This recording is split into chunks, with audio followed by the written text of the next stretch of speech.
Nah, PBB menyebut situasi ini sebagai contoh textbook genosida. Kosmopolitanisme adalah upaya membangun dunia yang saling terhubung dengan menghormati keberagaman. Penderitaan Rohingya bukan hanya tanggung jawab Myanmar, tetapi tanggung jawab kita semua sebagai warga dunia. Kita dapat membangun empati global dan solidaritas yang berfokus pada solusi dan bukan hanya konflik.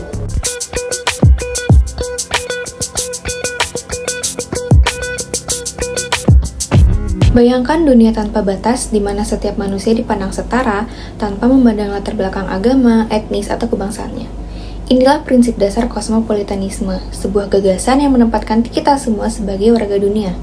Namun bagaimana jika prinsip ini diuji oleh tragedi kemanusiaan seperti yang dialami oleh komunitas Rohingya di Myanmar? In the Rohingya refugee settlements here in Bangladesh. This area hosts near about 900,000 Rohingya refugees who fled violence in Myanmar years ago. They have lost their shelters, their belongings, and many are injured.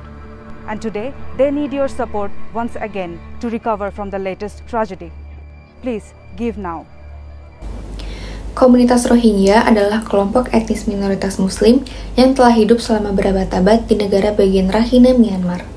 Namun mereka menghadapi diskriminasi sistemik, tidak diakui sebagai warga negara, dan diperlakukan sebagai orang asing di tanah kelahiran mereka sendiri. Nah, pada tahun 2017, kekerasan eskalatif oleh militer Myanmar menyebabkan ratusan ribu Rohingya melarikan diri ke negara tetangga seperti Bangladesh. Nah, PBB menyebut situasi ini sebagai contoh textbook genosida. Tetapi, bagaimana dunia harus merespons tragedi ini? Nah, disinilah teori kosmopolitanisme menjadi relevan. Kosmopolitanisme adalah sebuah teori moral dan politik yang memandang semua manusia sebagai bagian dari komunitas global yang sama. Kosmopolitanisme adalah upaya membangun dunia yang saling terhubung dengan menghormati keberagaman, mendorong dialog, dan mengatasi perbedaan secara damai. Kosmopolitanisme menurut Appiah adalah pandangan bahwa manusia memiliki kewajiban terhadap semua orang melampaui ikatan keluarga, komunitas, atau kewarganegaraan. Di sini Appiah menegaskan bahwa perbedaan individu dan masyarakat itu membentuk kemanusiaan, sehingga kosmopolitanisme menghargai pluralisme dan keunikan keyakinan serta praktik hidup setiap orang. Terdapat dua pokok ajaran kosmopolitanisme menurut Appiah. Yang pertama yaitu kewajiban universal. Di sini setiap individu memiliki tanggung jawab kepada orang lain sebagai bagian dari komunitas global. Yang kedua yaitu penghargaan terhadap keunikan manusia. Kosmopolitanisme menghargai dan menghormati nilai hidup manusia secara universal, sekaligus menerima dan memahami keberagaman mereka. Nah, teori ini menegaskan bahwa kita memiliki kewajiban moral untuk membantu sesama, bahkan jika mereka tinggal di luar batas negara kita. Dalam konteks kosmopolitanisme, penderitaan Rohingya bukan hanya tanggung jawab Myanmar, tetapi tanggung jawab kita semua sebagai warga dunia. Nah, mari kita lihat bagaimana dua pokok ajaran kosmopolitanisme menurut Appiah tadi diterapkan dalam kasus Rohingya.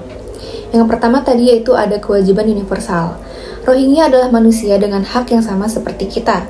Diskriminasi terhadap mereka itu bertentangan dengan nilai dasar kosmopolitanisme yang menempatkan kesetaraan sebagai prioritas. Negara-negara seperti Bangladesh itu telah menerima jutaan pengungsi Rohingya, namun mereka tidak dapat menanggung beban ini sendirian. Komunitas internasional harus memberikan dukungan, baik itu dalam bentuk bantuan kemanusiaan maupun dalam bentuk diplomasi. Nah, masalah ini membutuhkan kerjasama global.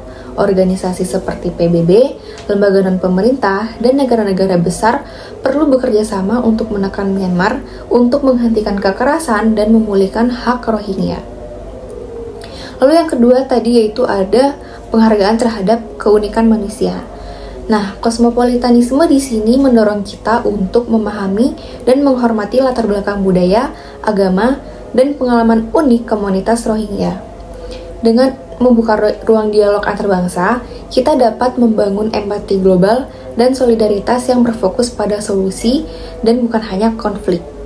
Pada akhirnya, seperti yang Appiah katakan, kosmopolitanisme adalah tindakan nyata untuk saling terhubung dan saling menghormati keberagaman demi keadilan dan kemanusiaan. Tentu saja, penerapan kosmopolitanisme tidaklah mudah. Banyak negara menghadapi tekanan domestik untuk membatasi jumlah pengungsi. Ada juga argumen nasionalis yang menempatkan kepentingan negara di atas kepentingan global. Namun, kosmopolitanisme menantang kita untuk berpikir melampaui batas-batas tersebut dan mencari solusi yang tidak hanya adil, tetapi juga manusiawi. Sebagai individu, kita juga memiliki peran. Lalu apa yang dapat kita lakukan? Yang pertama yaitu kita bisa mendukung organisasi kemanusiaan yang membantu Rohingya. Lalu yang kedua, kita bisa menyuarakan keadilan melalui media sosial atau kampanye lokal. Lalu yang ketiga, kita bisa mendorong pemerintah untuk berperan aktif dalam menyelesaikan krisis ini. Krisis Rohingya adalah ujian bagi nilai-nilai kemanusiaan kita. Dengan menerapkan prinsip kosmopolitanisme, kita tidak hanya membantu mereka yang menderita, tetapi juga menciptakan dunia yang lebih adil dan inklusif. Karena pada akhirnya, kita semua adalah warga dunia.